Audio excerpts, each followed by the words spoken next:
মুখ্যমন্ত্রী মমতা বন্দ্যোপাধ্যায় বারবার জানিয়েছেন সরকারি জমি দখল করে কোনো কাজ করা যাবে না। তারপরেও দেখা গেল ড্রেন দখল করে বাড়ি তৈরির ঘটনা। খালি হয়ে গিয়েছে ড্রেন, সেই ড্রেনও দখল করে তৈরি হচ্ছে বাড়ি, এমনটাই অভিযোগ এলাকার খোদ তৃণমূল কংগ্রেস পঞ্চায়েত সদস্যের।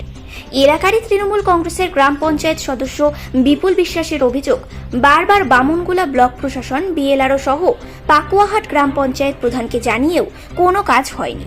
লিখিত অভিযোগ করা সত্ত্বেও এখনো কোনো ব্যবস্থা নেওয়া হয়নি ড্রেনের।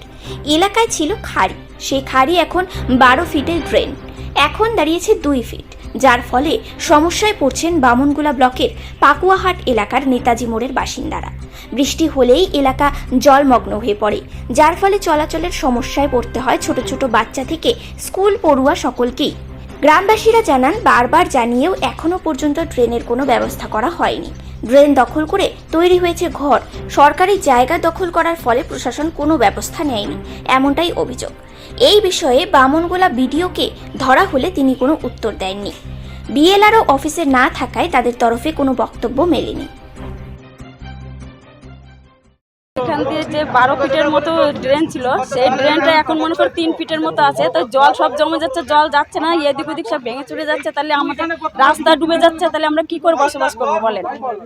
বর্ষার সময় কি ধরনের সমস্যা যে জল হেঁটে ঘরে যেতে হয় জলের উপর দিয়ে, তাহলে ড্রেন থাকতে কেন আমার রাস্তায় জল উঠবে? এই নিয়ে কোথাও অভিযোগ জানিয়েছিলেন? হ্যাঁ, এর আগে জানিয়েছিলাম, তো আমার আশেপাশের মানুষ যে সেগুলো করে দিয়েছে, বলছে না কিছু হয় না, কিছু হয় না। মেয়ে ছেলে মানুষ আমার কথা তখন গুরুত্ব করেনি। আমার পাশালিরা আশেপাশে, হ্যাঁ, ড্রেনের মধ্যে আগায় দিচ্ছে জায়গা, আর 3 ফিট করে রাখছে। আর আমার ওইখান দিয়ে 12 ফিট করে করে, তা আমার ওই পাশালি আবার এদিকে আবার ওই যে কোনা করে দিচ্ছে, দেখে তো আসলা। আর কি বলবো তোমাদের, তোমরা তো দেখেই আসলা কি অবস্থা করছে। আমার নাম উর্মিলা গাইন, বাড়ি মাতলে নেতাজি। ব্যাপার হচ্ছে, আমি এখানকার পঞ্চায়েত টিএমসি, জনসাধারণের যাতে সব কিছু সুবিধা হয়, মানে জনসাধারণের সঙ্গে আমি আছি।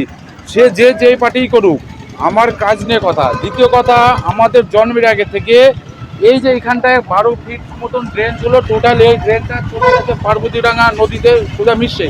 কিন্তু যার ফলে এখানকার কিছু বাড়ি আছে যারা আস্তে আস্তে ড্রেনগুলো বন্ধ করে দেওয়ার ফলে 2-3 ফিটের মতন জায়গা আছে, যার ফলে জল পাস হচ্ছে না।